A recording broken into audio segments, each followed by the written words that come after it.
Two Guys, One Reel podcast.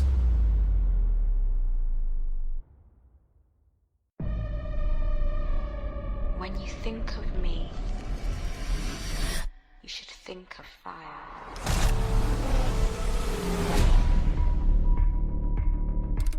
I know you. I know your pain.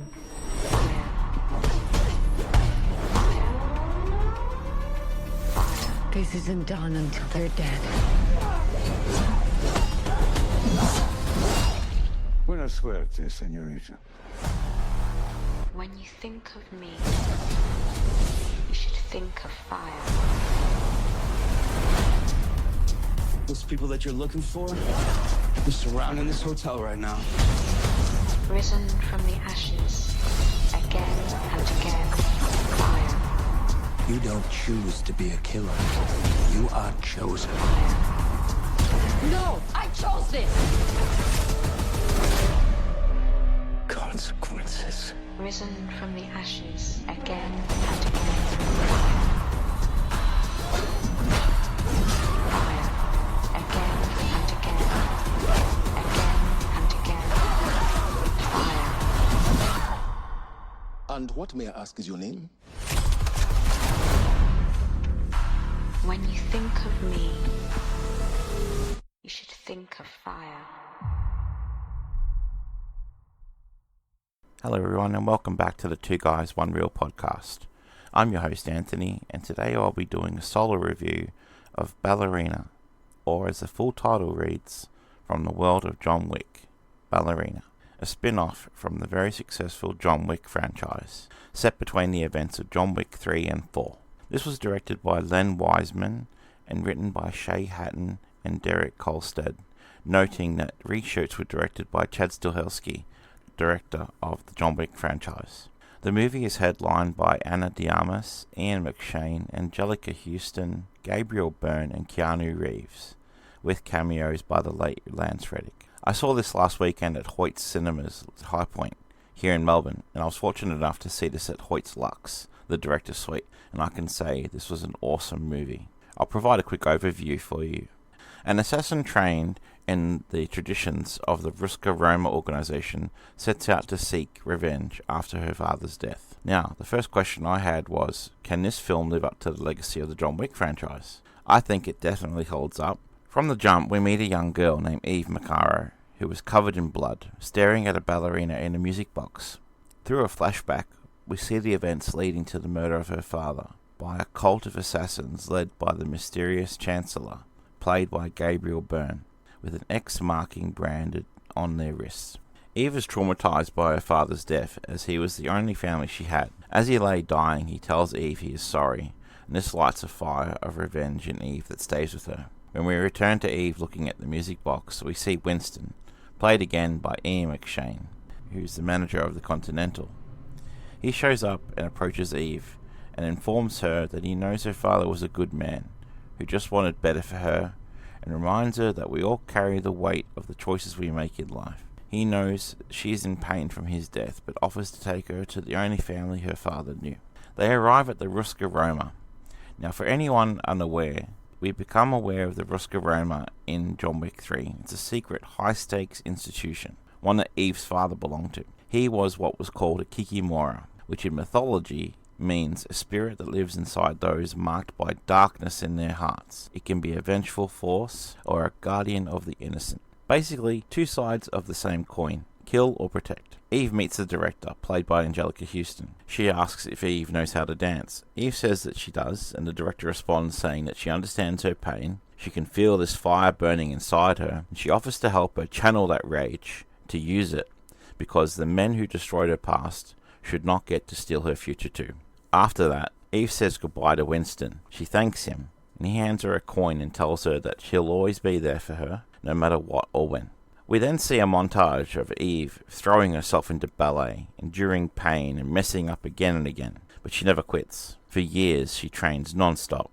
In steps Ana de Armas as a grown-up Eve, and can I just say, she really steps up and takes on this role. She becomes disciplined as a ballerina and undergoes intense training to become a highly skilled assassin. She's dedicated, but also fails constantly, but is pushed to her limits to become better. She learns to never give in, and that to survive, she has to improvise, adapt, outsmart her opponents, to not live by their rules, but to live by her own, to fight like a girl with a fire in her heart. But her heart is full of vengeance. Eve reaches the final stage of her training and is led to a room where another girl is waiting, someone who's also been in this dark world, and she tries to warn Eve that this is what is facing her in the future. But the challenge is simple, but final. Assemble a gun, load one bullet and pull the trigger.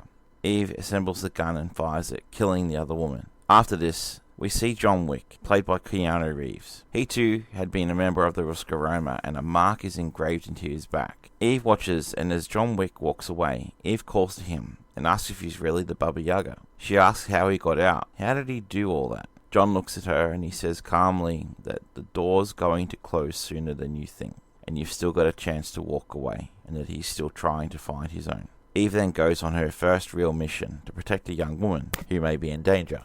Eve is handed a gun and is sent on her way to find the target. She arrives at a party, and as she spots her target instantly, that moment she spots a group of attackers move in to snatch the girl. Eve jumps into action, but at first she's overwhelmed. But then she manages to adapt and take them down one by one. When one of the crew is almost able to get away with the girl, Eve runs him down, full of rage. She spots an ice hammer, grabs it, and beats him until he drops. As a result, she rescues the girl and successfully completes her mission. After a while, we see she's become a full Kikimora.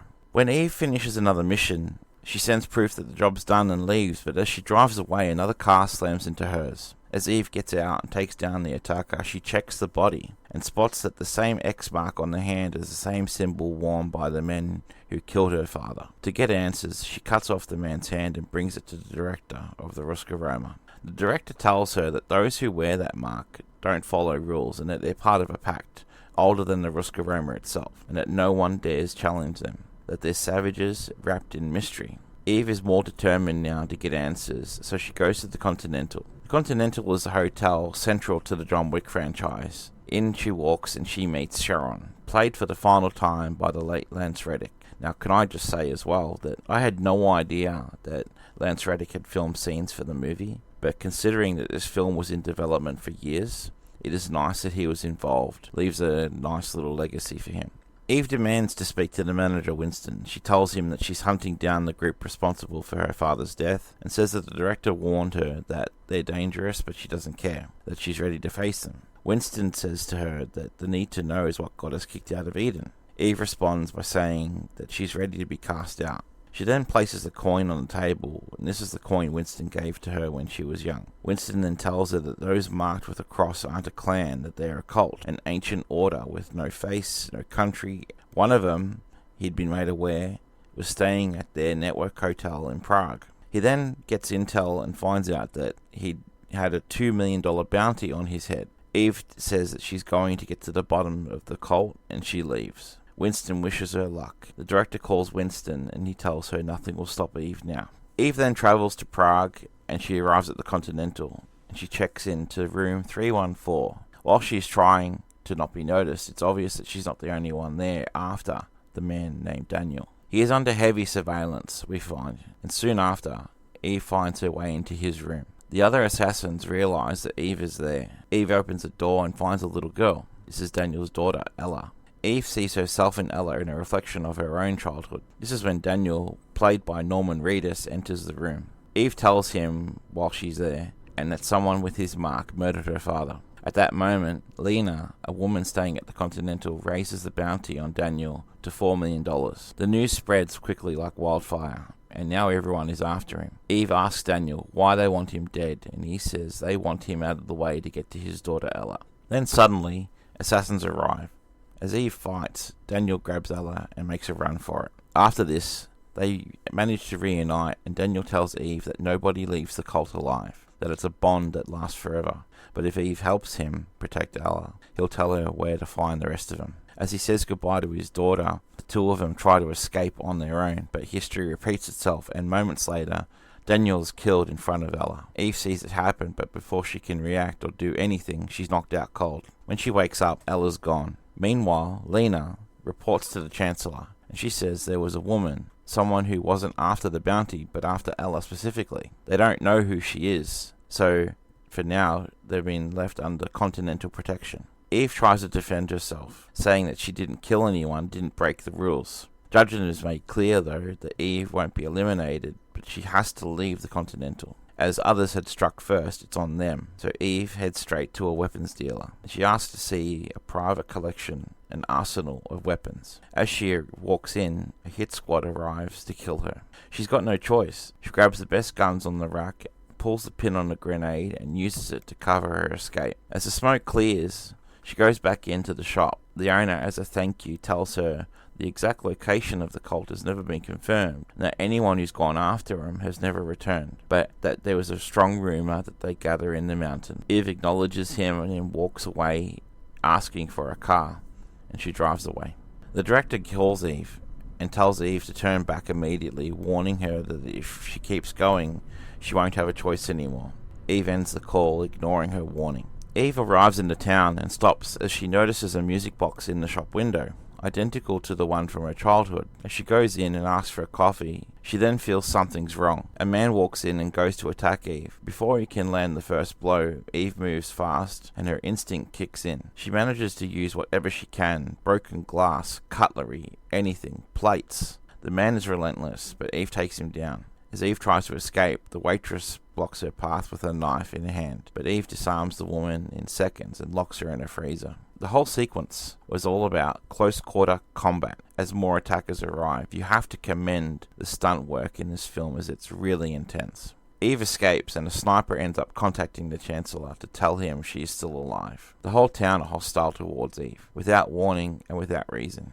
Everyone's coming after her. Men and women are all trying to kill her. Exhausted and bleeding, she keeps fighting, but is overwhelmed. Then Lena appears again. She pulls back Eve's collar and examines the tattoo on her back. That was all she needed. Eve is taken away and chained up. Not far away, we see the Chancellor visiting Ella. He tells her that her father had betrayed their ways by taking her away from the sect, and that it was a crime that can't be forgiven. But the girl stared him down and told him that she hated him with all her heart. That's when Lena steps in. Lena tells the Chancellor that Eve is part of the Ruska Roma. The Chancellor says there had been a silent agreement made with them, a delicate balance between powers, each side playing the necessary role. Eve then speaks and says that she's not here on a mission, that no one sent her, but that now the Ruska Roma will have no choice but to get involved. The Chancellor answers without hesitation, and he says his son tried to take his granddaughter away from him and break the bloodline to disrupt a legacy older than memory. That's why he wants to keep Ella.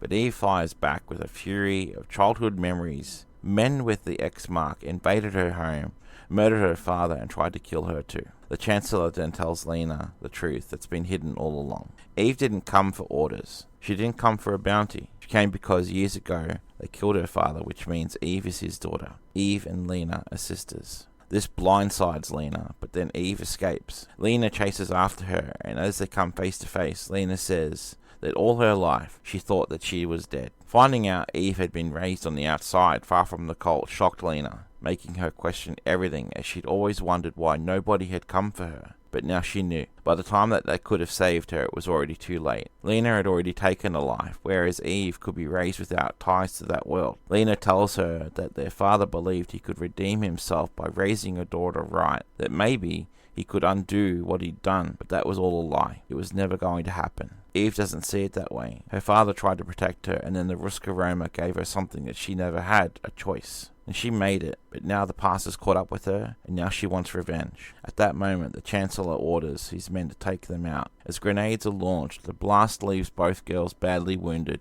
especially Lena. As Eve crawls over to Lena, she looks at her and says that she was only 9 when they told her that she had died and had missed her every single day. Lena dies, and Eve goes into a rage. As soldiers arrive searching for survivors, Eve rises and kills every last one of them, with no mercy. After that, Eve grabs a radio and speaks directly to the Chancellor. She tells him that this doesn't end until he's dead. The threat is clear, and the Chancellor knows he can't ignore it. He contacts the director at the Ruska Roma, and he tells her that one of her own has broke the rules and has shattered the ancient pact that has kept them balanced for centuries. The director responds calm and firmly and says that The Ruska Roma has no interest in war, but if one of their members steps out of line, they must face the consequences. The Chancellor is enraged and fires back and says that he'll wipe the Ruska Roma off the face of the earth, but the director offers a final proposal that she'll send someone who can end the bloodshed, John Wick. She sends John Wick straight to the Chancellor's doorstep,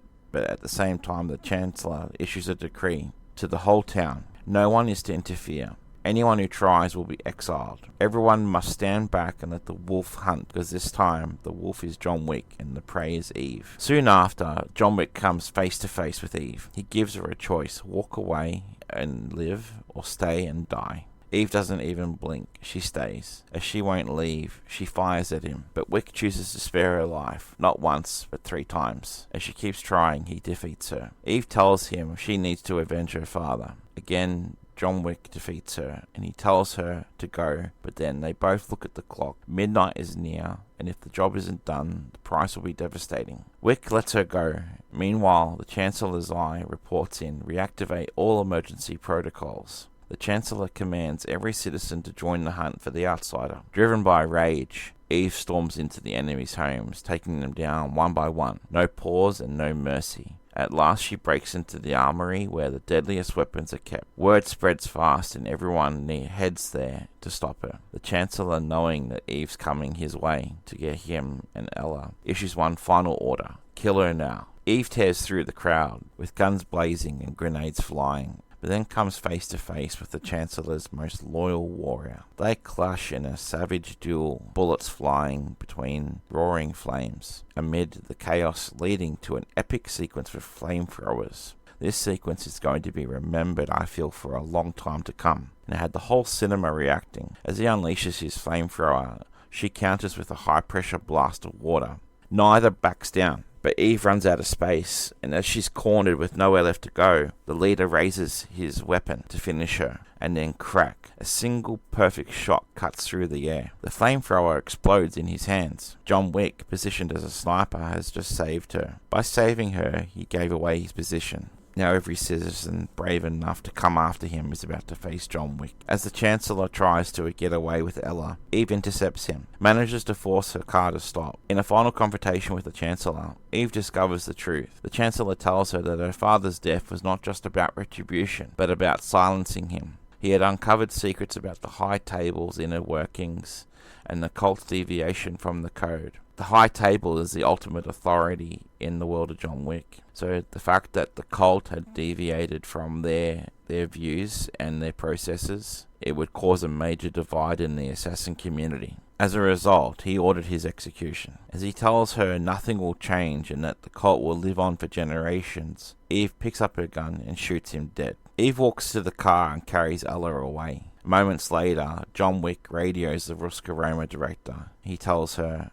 it's done. He's dead. Ella is later seen reunited with her father, Daniel, and he has somehow survived and recovering in a hospital. Eve returns to New York City, where she checks into the Continental. There she's greeted by Winston, and he tells her that she may have cut off the head, but the body's still moving, and that they're coming.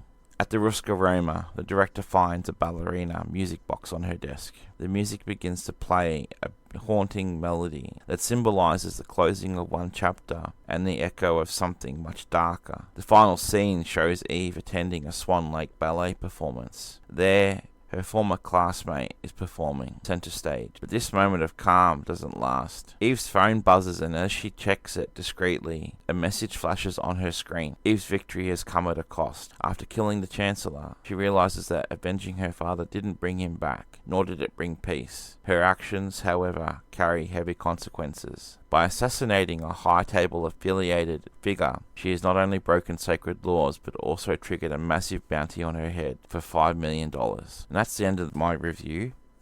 I'm going to go into spoilers and just like my thoughts. So if you've come this far, I want to thank you. If you could please leave a like and possibly share your thoughts. Tell us in the comments what you think. Support us on all our channels if you can. And we're on YouTube, Spotify, Amazon, Apple Podcasts, and we appreciate all your support.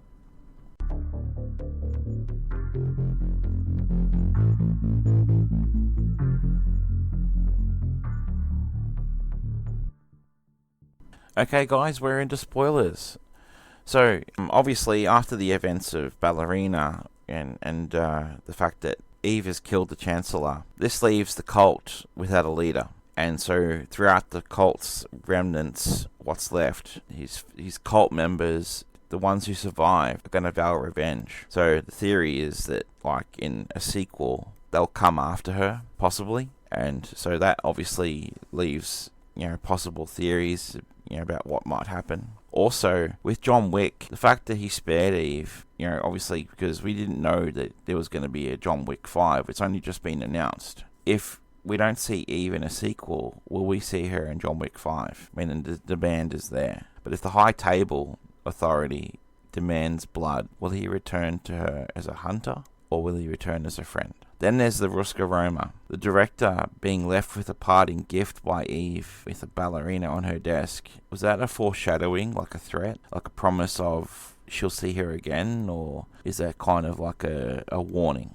just in general? There very well could be a civil war between assassin factions as well, as a result of the events of Ballerina. All these facts create strong possibilities for Ballerina 2, a sequel directly to this, or for the just announced John Wick Chapter 5. In conclusion, Ballerina more than delivers and lives up to the John Wick mythology. It manages to delve into a new character with a story that audiences can invest themselves in. It looks at loss and tragedy head on, and also combats the world of mystery, revenge and death. It's definitely opened the door to many possibilities for sequels, and I'm all for it. Just lastly, I want to give it 8 out of 10 popcorn buckets. I think that's a pretty high rating. Definitely lived up to my expectations. But yeah, now I'm going to leave it there. And I hope that I'll speak to you in the next one. Cheers. See you soon.